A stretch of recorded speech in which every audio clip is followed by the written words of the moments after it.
جب ہمارے اہل تشیع بھائی یہ کہتے ہیں کہ غدیر قوم اتنا عام واقعہ ہے اور رسول اکرم صلی اللہ علیہ وسلم کو اللہ رب العزت وحدہ لا شریک نے قرآن مجید فرقان حمید میں مشہور جو آیت شریفہ ہے کہ یا ایھا رسول بلغ، جس کو آپ لوگ سورہ تبلیغ کہتے ہیں غالباً، اس کا نزول فرمایا اور رسول اکرم صلی اللہ علیہ وسلم کو حکم دیا گیا کہ آپ حضرت مولا علی علیہ السلام کی ولایت اور امامت کا اعلان فرما دیں، تو اس پر آپ صلی اللہ علیہ وسلم نے لاکھ سے اوپر افراد کے سامنے من کنت مولا فہذا علی مولا فرمایا. تو وہ کہتے ہیں جی کہ آپ اس کا جو شان نزول ہے وہ صحیح السند یا کم از کم حسن ذاتی درجے کی اہل سنت کی کتاب سے بھی دکھا دیں، اور یہ میری آپ سے فرمائش ہے کہ آپ کسی امام اہل بیت علیہ السلام سے بھی اس کا اپنی شیعہ کتاب سے بھی صحیح السند ثبوت دکھا دیں کہ رسول اکرم صلی اللہ علیہ وسلم نے جب من کنت مولا فہذا علی مولا فرمایا تھا تو اس سے پہلے اللہ رب العزت وحدہ لا شریک نے قرآن مجید کی یہ آیت شریفہ نازل فرمائی تھی. دوسرا اسی سے ضمن یہ بات ہے کہ شیعہ حضرات یہ فرماتے ہیں کہ اس کے بعد جب آپ صلی اللہ علیہ وسلم نے اعلان غدیر فرما دیا تو اس کے بعد اللہ رب العزت وحدہ لا شریک نے آیت نازل فرمائی جس کو آیت تکمیل دین کہتے ہیں کہ الیوم اکملت لکم دینکم، اور اہل سنت کی یہی دلیل ہوا کرتی ہے. وہ یہ کہتے ہیں کہ آپ غدیر ہو یا کچھ بھی ہو، آپ تکمیل دین کے بعد کیوں ایسی باتیں کرتے ہیں کہ جس سے ختم نبوت پہ نعوذ باللہ ڈاکہ پڑ جائے یا دین کی بنیاد ہل کر رہ جائے. تو شیعہ حضرات یہ پیش کرتے ہیں دلیل کہ دین تو مکمل ہی تب ہوا ہے جب آیت تبلیغ کی نزول ہوا ہے، اس کے بعد رسول اکرم صلی اللہ علیہ وسلم نے من کنت مولا فہذا علی مولا فرمایا ہے، اور اس کے بعد یہ آیت اتری ہے کہ آج تمہارا دین مکمل ہو گیا، یعنی دین کی تکمیل تب ہے جب اعلان غدیر ہو گیا ہے اور ارسطو کی بیعت ہو گئی ہے. تو ان دونوں پر آپ سے میری یہ ارزانہ ہے کہ اہل سنت والجماعت کی صحیح السند یا کم از کم حسن ذاتی درجے کی صحیح السند روایات پیش فرمائیں کہ ان دونوں کا شان نزول غدیر ہے، اور اہل تشیع کی بھی وہ روایت پیش کریں صحیح السند جو کسی امام اہل بیت نے فرمایا ہو. جزاک اللہ خیر، میرا اتنا ہی سوال ہے. ہاں، اور اگر اجازت ہے تو اس میں ایک ضمن چیز ایڈ کر دوں کہ اگر مزید یہ وضاحت فرما دیں کہ کیا اس کے بعد اسلام کے لیے بیعت لی گئی تھی جیسے خلافت کی بیعت لی جاتی ہے، یا ویسے کسی نے ان کو مبارک دی تو وہ خوش ہو گئے، یا کسی نے ان کو خوشی کا اظہار کر دیا، یا باقاعدہ بیعت لی گئی تھی باقاعدہ؟ جزاک اللہ خیر. Okay, thank you sir, thank you ان کے کلام میں thank you sir, thank you. ان کے کلام میں کئی جملے تھے میرے محترم ناظرین. پہلی بات یہ کہ آپ حدیث سے کیوں استدلال کرتے ہیں؟ حدیث میں تو سب کا اختلاف رہتا ہے میرے بھائی. ہم مختلف متنازع فی احادیث سے احتجاج نہیں کرتے، استدلال نہیں کرتے. ہماری حجت ہے وہ حدیث جو آپ لوگوں کے ہاں صحیح اسانید کے ساتھ ہے. اگر کبھی ہم کسی ایسی حدیث سے استدلال کریں، اس کو حجت کے طور پہ پیش کریں کہ وہ حدیث متنازع فی ہے، تو بات آپ کی صحیح ہے کہ بھائی یہ حدیث جو ہے اس حدیث میں اختلاف ہے، آپ اس کو کیوں پیش کرتے ہیں. لیکن جب ہم آپ کی خدمت میں وہ احادیث پیش کرتے ہیں جو بالکل صحیح اسانید کے ساتھ بلکہ متواتر اسانید کے ساتھ آپ کے کتب میں موجود ہیں، تو پھر آپ کو اس بات کی شکوے کا موقع نہیں ملتا کہ آپ کہتے ہیں کہ بھئی آپ نے وہ حدیث نقل پیش کیا ہے جس میں تنازع ہے، جس میں نزاع ہے، جس ہمیں پتہ ہی نہیں کیا ہے کہ نہیں. پہلی بات یہ ہے، ملاحظہ فرمائیے کتاب فتح الباری بشرح صحیح البخاری الجزء السابع چاپ دار الفکر، یہاں پر یہ اور ابن حجر اسقلانی کتنے بڑے پائے کے محدث ہیں اور کتنے شیعوں کے خلاف وہ کٹر اور سخت تعصب رکھتے ہیں. یہ ان کی کتاب فتح الباری کتاب فضائل اصحاب میں صفحہ نمبر 342 میں فرماتے ہیں وَأَمَّا حَدِيثُ مَنْ كُنْتُ مَوْلَاهُ فَعَلِيٌّ عَلَيْهِ السَّلَامُ مَوْلَاهُ وَأَمَّا حَدِيثُ مَنْ كُنْتُ مَوْلَاهُ فَعَلِيٌّ عَلَيْهِ السَّلَامُ مَوْلَاهُ فَقَدْ أَخْرَجَهُ التِّرْمِذِيُّ وَالنِّسَائِيُّ وَهُوَ كَثِيرُ الطُّرُقِ جِدًّا. یہ وہ حدیث ہے جو بہت ہی زیادہ اس کی طرق کی کثرت ہے. كثير الطرق جدا، اس کے یہ تصریح ہے کہ یہ حدیث متواتر ہے. وقد استوعبها ابن عقدہ في كتاب مفرد، حافظ ابن عقدہ نے اس پہ کتاب لکھا ہے کہ صرف اس کے طرق جمع کیا، حدیث غدیر کے طرق. وكثير من اسانيدها صحاح وحسان، اور نہ صرف کہ یہ حدیث متواتر ہے، اس کے بہت سارے زیادہ كثير من اسانيدها، ہر سند بنفسه مع قطع النظر، دوسری احادیث سے قطع نظر، وہ بنفسه یا صحیح ہے یا حسن ہے. تو پھر آپ کی یہ بات میرے بھائی کہ آپ نے حدیث چڑی حدیث میں تو اختلاف ہوتا ہے، شیعہ آپس میں بھی اختلاف کرتے ہیں. بھائی ہر حدیث میں اختلاف تو نہیں ہے نا. دنیا میں کچھ احادیث میں اختلاف ہے، کچھ احادیث میں شیعہ خود آپس میں اختلاف کرتے ہیں، لیکن یہ تو نہیں کہ دنیا میں جتنے احادیث ہیں ان سب پہ اختلاف ہے. کتاب سیر اعلام النبلاء تالیف الذہبی صاحب کی یہ جزء ہے نمبر 16، سنہ 1996 میں کتاب چھپی ہے. یہاں پر صفحہ نمبر 431 میں یہ ذکر ہے حافظ ابن شاہین کا، الشیخ الصدوق الحافظ العالم شیخ العراق. یہ ان کی وفات ہے سنہ 300، یہ عالم ہے سنہ 30 صدی کے، بھلے ان کی مولد ہے سنہ 297 کی. مولد ہی بخط ابیہ فی سنہ 97 و 200، سنہ 297 اس کی ولادت ہے. تو بہت پرانا عالم ہے. عالم یہ ابن شاہین، اس کا نام بھی عمر ہے، اس کا کنیہ بھی ابو حفص ہے، یعنی بالکل عمر بن الخطاب جیسا نام اور کنیہ. اور یہ ابن اس زمانے میں جب اس کو رہتا تھا، وہ عصر محدثین تھا اور بغداد اور عراق کے محدثین کا گڑھ تھا، علم کا گڑھ تھا. تو اس کو حافظ الذہبی نے کہا شیخ العراق، عراق کا سب سے بڑا محدث. فرمایا وجمع وصنف الكثير وتفسيره في 22 مجلدا كله باسانيد. ابو بکر خطیب نے کہا كان ثقة امينا، وہ ثقۃ الامین، بڑا ثقہ امین، بڑا حافظ ہے. اچھا اس کی کتاب ہے شرح مذاہب اہل السنہ، مذاہب اہل السنہ کی شرح. حافظ ابو حفص عمر بن احمد بن عثمان بن شاہین، کتاب چھپی ہے مؤسسہ قرطبہ مصر میں سن 1995 میں. یہاں پر صفحہ نمبر 103 میں فضیلۃ لعلی بن ابی طالب رضی اللہ عنہ، امیر المؤمنین علیہ السلام کی ایک فضیلت. حدیث نمبر 87، زید بن ارقم اور برا سے روایت کرتے ہیں حدیث یوم غدیر کہ رسول اللہ صلی اللہ علیہ وسلم نے فرمایا من کنت مولا فعلی مولا. پھر اس کے بعد فرماتے ہیں وہذا حدیث غریب صحیح، یہ حدیث صحیح ہے. وقد روى حدیث غدیر خم عن رسول اللہ صلی اللہ علیہ وآلہ وسلم نحو 100 نفس، 100 کے لگ بھگ صحابہ نے حدیث غدیر خم رسول پاک صلی اللہ علیہ وسلم سے نقل کیا. وفیہم العشرہ، اور عشرہ مبشرہ نے بھی نقل کیا ہے. طلحہ، زبیر، عبد الرحمن بن عوف، ابو بکر، عمر، عثمان، ان سب نے نقل کیا. بل وهو حدیث ثابت لا اعرف له عله، یہ ایک ثابت حدیث ہے، اس میں کسی قسم کی علت نہیں. علت بولتے ہیں کمزوری نہیں. تو ایک حدیث ہے جو 100 کے لگ بھگ صحابہ نے نقل کیا، بلکہ 100 سے زیادہ نقل کیا. تو آپ اس کو نہ کہ یہ کہے تو آپ شیعہ ایسے حدیث کو لے کر ہیں جو ہمیں پتہ نہیں ہے صحیح یا غلط ہے. ٹھیک ہے، آپ نے جو مقدمہ باندھا ہے میرے بھائی علی الاحسن، آپ کے مقدمہ صحیح نہیں ہے، غلط بات ہے. انصاف رکھنی چاہیے. جو حدیث متواتر ہے آپ اس کو متنازع کہتے ہیں، یہ بہت بڑا بہتان ہے حدیث پر، علم پر، اور یہ بلکہ ایک طرح سے رسول پاک صلی اللہ علیہ وسلم پہ افتراء ہے کہ آپ ان کی ثابت حدیث کو متنازع کر رہے ہیں. شرم کرنی چاہیے انسان کو، اللہ سے خوف، اللہ کا خوف رکھنا چاہیے کہ آپ ایک ثابت حدیث کو اس کو متنازع بنا رہے ہیں. آپ نے کہا کہ شیعہ کہتے ہیں کہ شان نزول اليوم یا الرسول بلغ ما انزل اليك من ربك وان لم تفعل فما بلغت رسالته والله يعصمك من الناس. اس کو ہماری کتب سے دکھائیں اور صحیح سند کے ساتھ دکھائیں، ہماری سرانکوں پر یہ آپ کو دکھا دیتے ہیں. پہلی بات آپ کو بتاتے ہیں کہ آپ کے کتب میں آیات کے نزول کی شان بہت کم ہے کہ کس واقعے پر یہ آیت نازل ہوئی، بلکہ احادیث تفسیریہ آپ کے کتب میں بہت کم ہے. پہلی بات یہ، لیکن اس کے باوجود ہم آپ کی خدمت میں بتاتے ہیں کہ یہ غدیر خم میں نازل ہوئی. یہ کتاب تفسیر القرآن العظیم عن الصحابہ عن رسول اللہ صلی اللہ علیہ وآلہ والصحابہ والتابعین، تألیف حافظ ابن ابی حاتم الرازی، المجلد الاول، طبع مکتبۃ نزار مصطفیٰ الباز، مکہ المکرمہ، ریاض میں. یہ سنہ 1997 میں کتاب چھپی ہے. یہ ہے اس کتاب کے مؤلف کا مقدمہ، حافظ ابن ابو حاتم الرازی الحنظلی الرازی. یہ ابو حاتم الرازی جو بخاری اور مسلم کا شیخ ہے، یہ اس کا بیٹا ہے، اور یہ دونوں نہایت بلند، باپ بھی بیٹا بھی محدث بھی ہیں، اور معرفت رجال حدیث میں ان کا کوئی ثانی نہیں ہے. کتاب رجال جو ہے ابو حاتم الرازی کی، بلکہ اس کے بیٹے کی، ابن ابی حاتم اسی بیٹے کی ہے کہ وہ اپنے والد سے اس نے جرح و تعدیل نقل کیا ہے. الجرح و تعدیل ابن ابی حاتم الرازی، وہ کتاب ایک ہی نہایت ہی اساسی کتب میں سے، جو کتاب تاریخ ہے محمد بن اسماعیل بخاری سے بھی زیادہ اہم ہے، کیونکہ محمد بن اسماعیل بخاری اپنی کتاب میں جرح و تعدیل نہیں کرتا، لیکن یہ کرتا ہے، اور اس کا شیخ بھی ہے. اچھا، اتنا بڑا محدث، اور اس نے تفسیر کی کتاب لکھی ہے، اور کیسے لکھی ہے؟ روایی تفسیر لکھی ہے، روایات پر اور احادیث پر مشتمل تفسیر. اچھا، اس کتاب میں ملاحظہ فرمائیے صفحہ نمبر 14 میں، سألنی جماعت من اخوانی اخراج تفسیر القرآن مختصرا. ہمارے دینی بھائیوں نے میں سے کچھ بھائیوں نے مجھ سے تقاضا کیا ہے کہ میں ایک کتاب تفسیر لکھ دوں جو اخراج، جب بولتے ہیں اخراج تفسیر، کہ روایات پہ مشتمل ہو، مختصر ہو، مختصر ہو بأصح الاسانید، صحیح ترین اسانید کے ساتھ. کتاب نہ صرف صحیح ہو بلکہ صحیح ترین اسانید کے ساتھ، ٹھیک ہے نا. وحذف الطرق والشواہد، اور اس میں اگر ایک حدیث کے کئی طرق ہیں، میں طرق کو حذف کروں. ایک حدیث کے اگر شواہد موجود ہیں، یہ نقطہ کا برا ہے، میں حدیث کے شاہد کو کیا بولتے ہیں؟ اگر ایک حدیث آپ کے پاس موجود ہے، ٹھیک ہے نا، اس کے متن میں کوئی ایسی بات ہے، وہی متن کی تائید دوسری حدیث سے ہوتی ہے، تیسری حدیث سے ہوتی ہے، چوتھی حدیث سے ہوتی ہے، ٹھیک ہے نا. تو آپ کے پاس یہ شواہد جمع ہو گئے کہ یہ حدیث صحیح ہے. اگر اس حدیث کے سند میں ضعف بھی ہونا تو شواہد کی وجہ سے اس کا ضعف برطرف ہو جاتا ہے. کیوں؟ کیونکہ دوسرے احادیث شہادت دے رہی ہیں کہ بھئی یہ حدیث صحیح ہے، ٹھیک ہے نا. تو کہتے ہیں کہ احادیث صحیح ترین اسانید کے ساتھ لاؤں اور اس میں سے شواہد حذف کروں، یعنی ایک ہی بات اگر کئی ایک احادیث میں ہے تو دوسروں کو حذف کروں، ٹھیک ہے نا. اچھا، تو ان سے یہ خواہش کی گئی ہے. فعجبت الى ملتمسهم فتحريت اخراج ذلك باصح الاخبار اسنادا.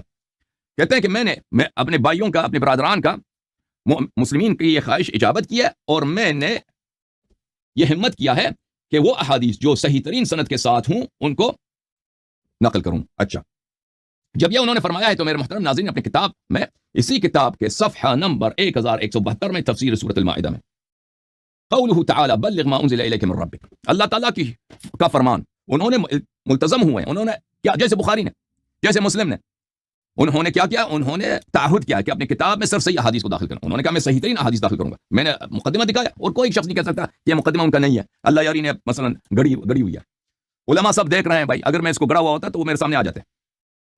یا ایھا الرسول بلغ ما انزل الیک من ربک، عن ابی سعید الخدری رضی اللہ تعالی عنہ نزلت هذه الايه یا ایھا الرسول بلغ ما انزل الیک من ربک وان لم تفعل فما بلغت رسالته والله يعصمك من الناس فی علی بن ابی طالب علیہ الصلوۃ والسلام. یہ حضرت علی بن ابی طالب علیہ الصلوۃ والسلام کے لیے نازل ہوئی ہے. اچھا، میں ایک اور مزید اس حدیث کے صحت کے لیے آپ کو دکھاؤں. یہ کتاب الاتقان فی علوم القرآن تالیف السیوطی، شاب دار الفکر یہاں پر بھی وہ اپنی کتاب میں اسی کتاب میں اس کے صفحہ نمبر 567 میں فرماتے ہیں کہ ابن ابی حاتم الرازی نے اپنے کتاب میں اسرائیلیات اور باطل احادیث نہیں لائی ہیں. کیوں نہیں لائی ہیں؟ لأنه التزم ان يخرج صح ما ورد اصح ما ورد. کیونکہ ابن ابی حاتم نے یہ التزام کیا ہے, ابن ابی حاتم نے یہ کمٹمنٹ دیا کہ وہ صحیح ترین احادیث لے کے آئیں. اچھا, یہ آپ کی خدمت میں پیش کیا. کتاب اسباب النزول تالیف الواحدی النیسابوری متوفى سنہ 468 چاپ دار الکتب العلمیہ. یہ کتاب سن 1991 میں چھپی ہے.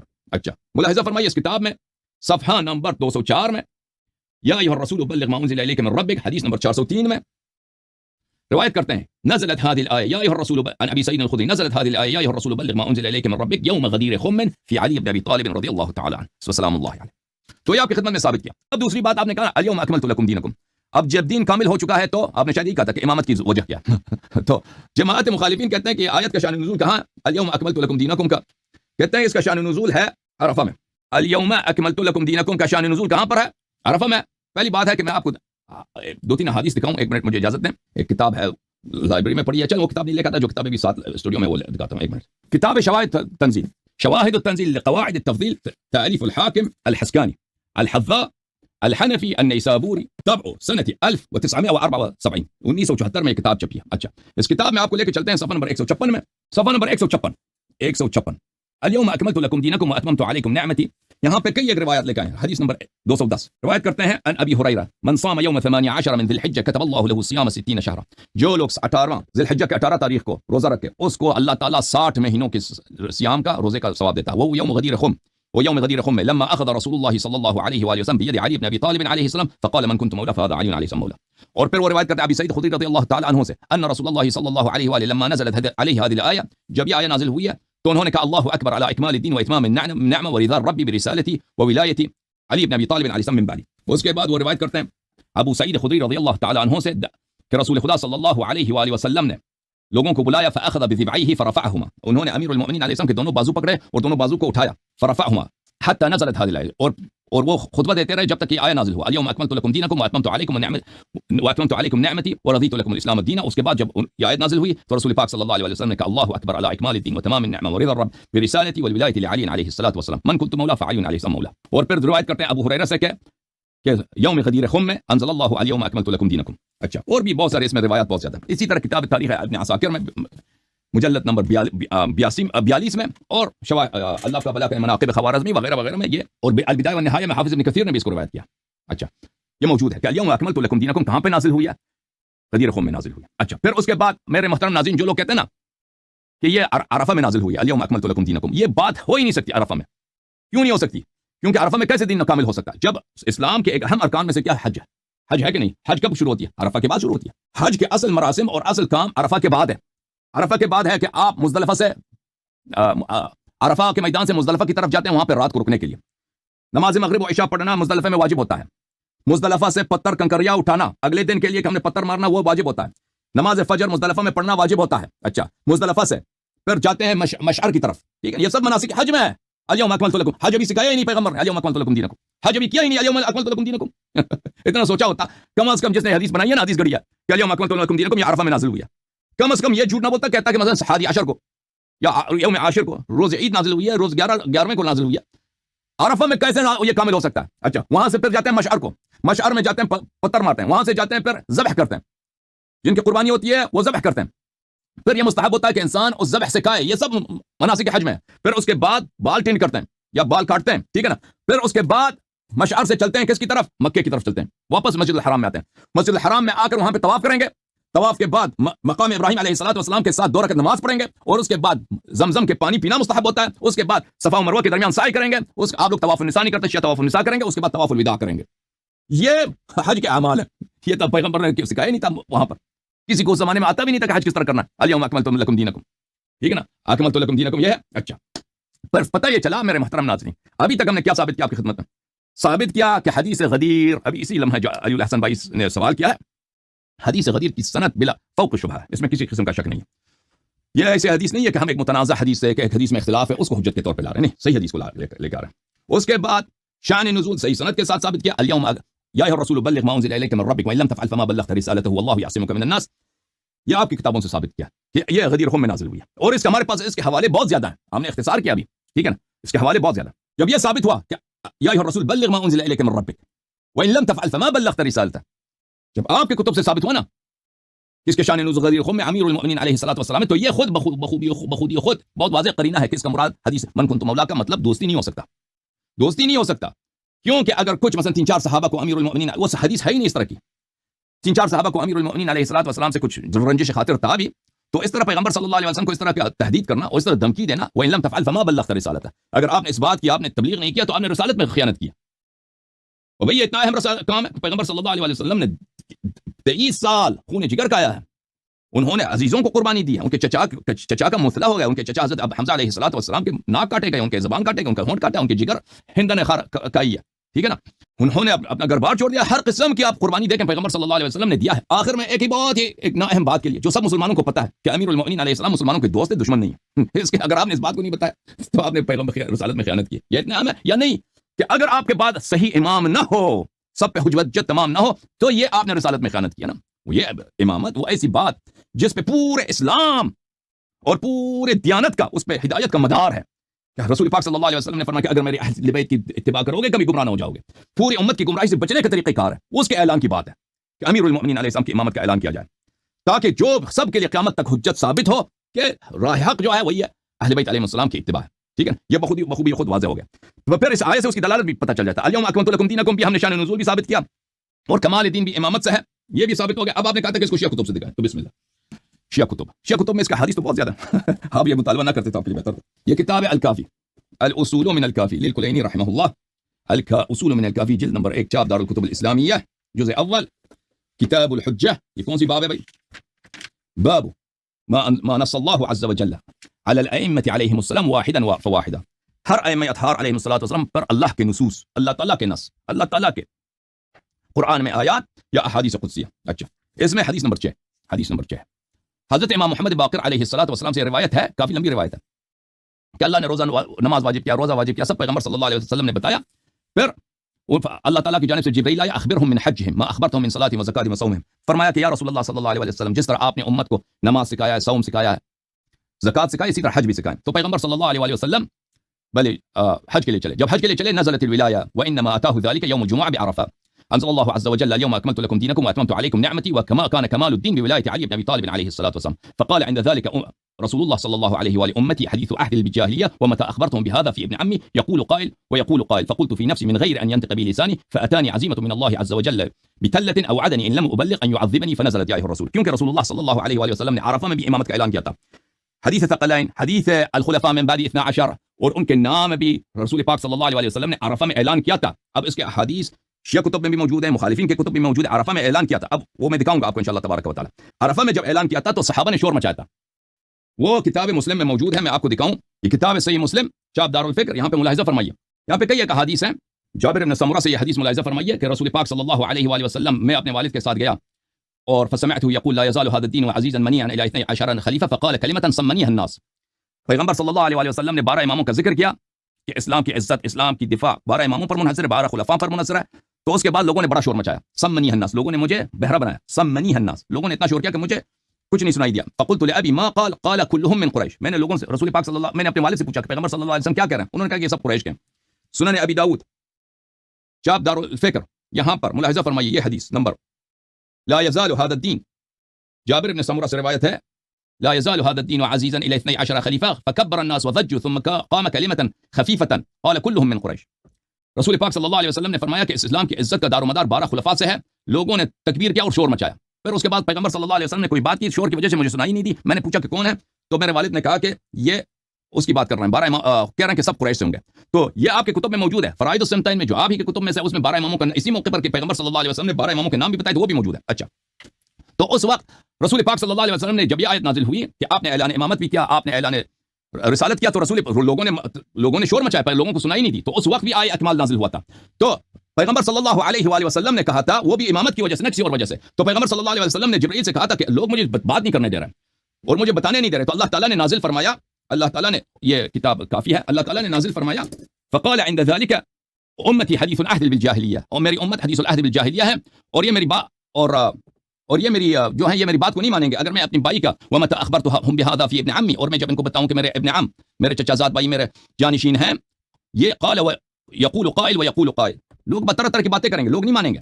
فقلت في نفسي من غير ان ينطق به لساني, میں نے یہ کہا تھا, میرے دل میں یہ بات تھی. اچھا, پھر اس وقت اللہ تعالیٰ کی جانب سے مجھ پہ آیت نازل ہوئی, یا ایھا الرسول بلغ ما انزل اليك من ربك وان لم تفعل فما بلغت رسالته والله يعصمك من الناس ان الله لا يهدي القوم الكافرين. فاس وقت اللہ تعالیٰ کی جانب سے نازل, فاخذ رسول الله صلى الله عليه وسلم بيد علي فقال ايها الناس انه لم يكن نبي من الانبياء ممن كان قبلي الا وقد كان امره الله. پھر جب یہ آیت نازل ہوئی تو رسول پاک, یہ غدیر خم کی بات ہو رہی ہے, پھر جب یہ آیت نازل ہوئی تو رسول پاک صلی اللہ علیہ وسلم نے امیر المؤمنین علیہ السلام کا ہاتھ لیا اور کہا کہ میرے سے جو پہلے انبیاء تھے ان کا عمر کافی لمبی تھی اور میری عمر کم ہے ان کے مقابلے میں. تو پھر رسول پاک صلی اللہ علیہ وسلم نے امیر المؤمنین علیہ الصلوۃ والسلام کی امامت کا اعلان کیا تھا. اور یہ اس سے زیادہ کتاب سلیم میں اس کی تفصیل موجود ہے اور دوسری کتب میں بھی ہے. ابھی مجھے ایک کال لینے دو, پھر اس کے بعد میں مزید اس کے متعلق بات کریں گے انشاءاللہ. السلام علیکم, بات کریں بھائی.